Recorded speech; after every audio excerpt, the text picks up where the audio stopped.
Hello again, everyone. It's time to tackle the secret lab mission and unlock Blue Moon Neotanks. The story is kind of lackluster this time, I think. There's really nothing going on. Some character development, I guess, which is good.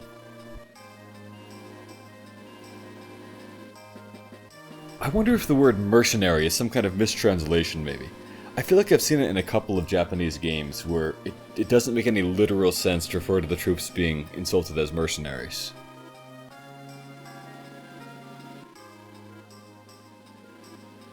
Well, we certainly won't be picking Olaf.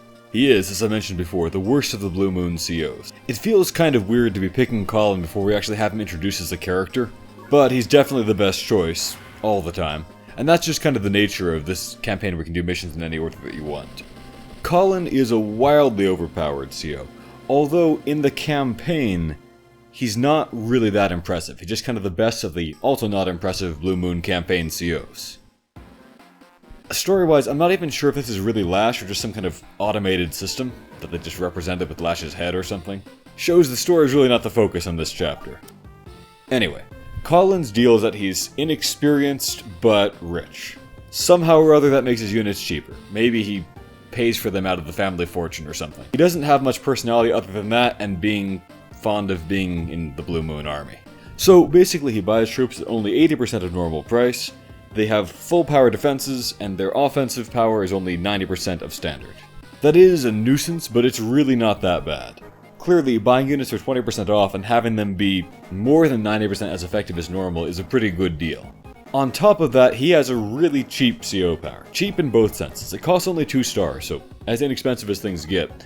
And it's also just wildly overpowered and game-breaking. At least in multiplayer. Multiplying your money by 50% is an insurmountable economic advantage for the opponent to deal with. Especially if he can save up a little bit for a turn or two to magnify the effects of it, or use it 2 turns in a row because it's so cheap. His superpower is totally different, and I do always appreciate when superpowers are quite different from CO powers. Anyway, for every 1,000 funds that you currently have, it boosts all your units' attack power by 3.33 repeating percent. Even a mere 30,000 funds means that he basically doubles his unit's attack power. So, wildly overpowered. And you can boost it through the roof if you have absurd amounts of money. The campaign rarely presents opportunities to really get much use out of it though, because you tend to just have small amounts of funds coming in per turn. This chapter is a good example, of course. We have very little funds, but we have a ton of missile silos. Once again, the order here can make things kind of strange, because we haven't actually been introduced to missile silos yet in this campaign. Anyway, we need to capture the lab within the time limit. The nominal time limit is pretty generous. The real time limit is that as time goes by, the enemy will produce a lot of troops from their numerous bases and make it hard to get a good power score. Anyway, I'll just start getting some infantry to fan out and capture cities and missile silos. I don't need to fight urgently, and I do want to spread out faster, so I'm going to buy myself an APC. And because I'm Colin, I can get an APC while also building infantry. I want the APC mainly to get to that factory near the lab so I can produce tanks and things like that close to my objective. As you can see, the lab is pretty heavily guarded. 2 medium tanks and a rocket is nothing to sneeze at. That I am Colin, and therefore my units are weak, makes that even more true. I'm going to save that missile for later. I'll launch the one across the mountains first and then back up from there to safety. We don't really need that much income in this chapter, but go out and capture a few things to get a little bit more. I'm going to be smart with my APC and not have it waste any movement going back toward an infantry who can walk to it.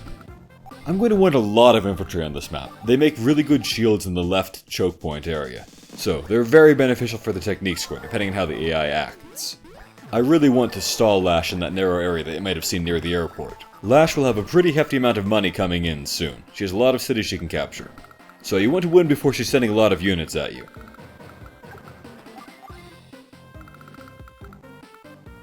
Well, if I shoot a missile at all of these troops, that will hamper her economy quite a lot. Both by slowing down her captures and by making her spend money on repairs here and now. So, I'm going to do that. I think I have enough missiles I can budget 1 to just slow down her economic beginning. Other than that, not much to do this turn except for advancing my infantry.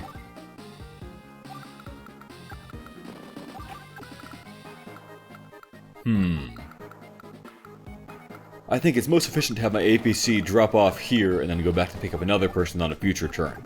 Besides getting the base, I wanted to also drop off people toward the lab to capture that faster. And I can afford a tank. I should do that so I can get it started driving toward the lab faster.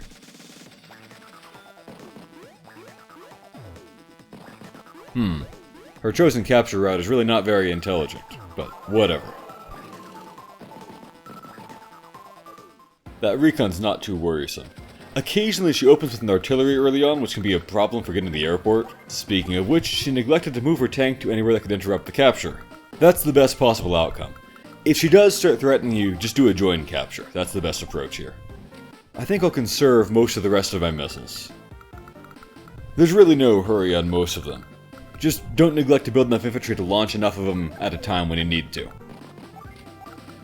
This infantry can walk back to be able to launch one later on. There are lots of creative ways to use them to win this chapter, but I think this is a quite efficient approach that they've come up with here. Alright.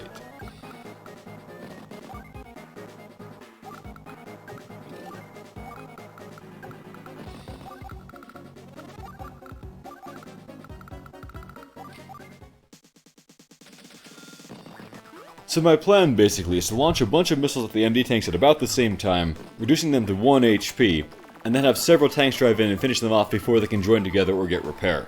That gets me most of the way to a good power score, but I can guarantee a perfect one if I get a third kill, usually by having a battlecopter or some infantry kill something on the left front. So I'd like to use some missiles to guarantee that that works out well too. I'm going to launch this missile now simply because it's hard to get more infantry to this area later on, so I want to just launch it now and not worry about it. Like I said, a limiting factor can be how many infantry you can actually get to the silos at the right time. I'll save my money this turn so that next turn I can build a battlecopter on the left and a tank on the right at the same time. Those will be important for my power score like I talked about. I have enough infantry anyway pretty much, so nothing else is any real use to me to build now.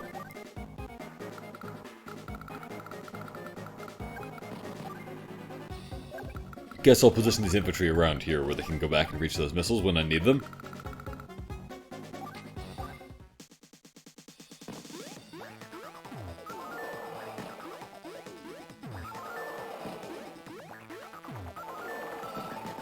Well, she's got a pretty good economy now and can start training serious troops.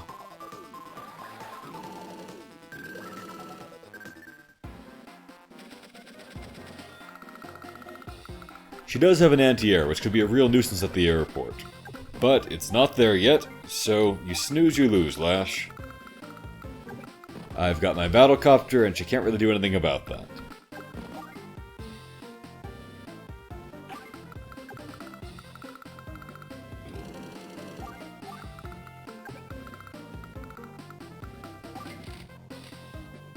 I think I'm going to go ahead and launch the missiles this turn. That will make her try to join up her tanks. I could still get, the kills that I need by killing off the joined MD tank plus the rocket, for example. Or what I could do potentially is actually do something different this time.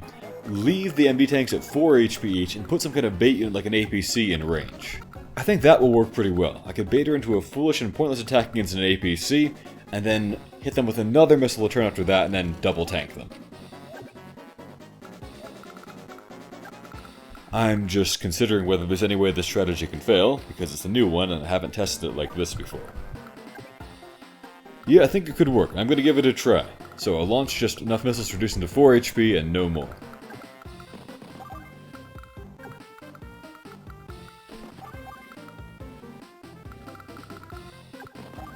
Alright, let's see what Lash does. I think I'll be in a position this turn to get the 3 kills that I need. As I might have said before, 2 might suffice if you win fast enough. She might have less than 20 units, but 3 is guaranteed to be a perfect power score if you do it at a reasonable speed. Lash's music is definitely one of my favorite themes in the entire game. Nothing she's doing really matters, though. That doesn't matter either. As long as the APC lives, I really don't care what happens to it.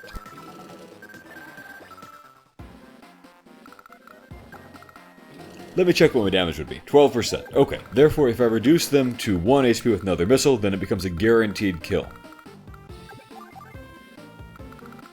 So, that is what I'm going to do. Boom.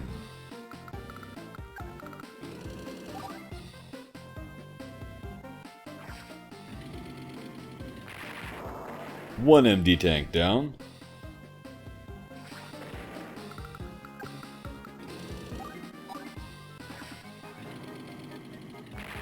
That's 2 down.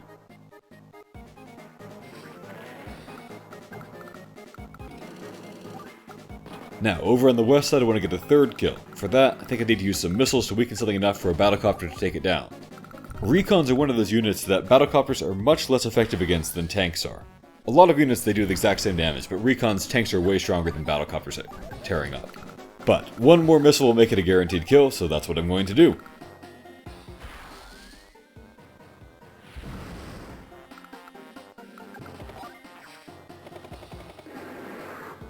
Alright, perfection. That's 3 kills in 1 turn. I'll build another copter for fun, but you know, I can probably just stop bothering with captures and things like that. At this point, the match is over and I can cease wasting time with those things. I, compulsively want to do all those pointless captures and all the efficient fights and so forth, even though they don't actually help, but I should just move things along.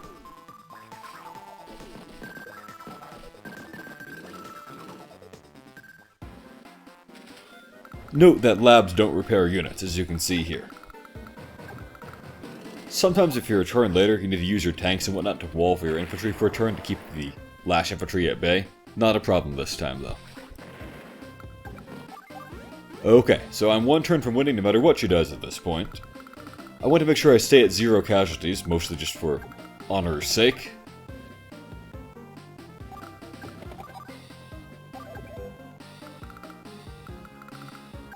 It is always funny to kill anti-airs with battlecopters, though. Ah, lame. Okay.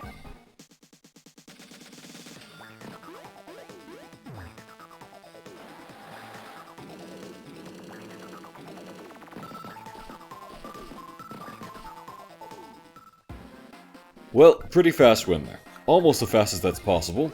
And I overkilled the power score and took no casualties whatsoever. Hard to do better than that. Cool. Neotanks for Blue Moon. There's that lab picture, which we've seen a couple of times by now. Colin will definitely get good use out of Neotanks. They benefit him a lot, and none of the other COs on the Blue Moon team will really have a good opportunity to use them. In fact, I think I'll use it on the very next chapter. We can get introduced to Colin after having already seen him in action here, because of the odd ordering. Until then, have a great day, everyone.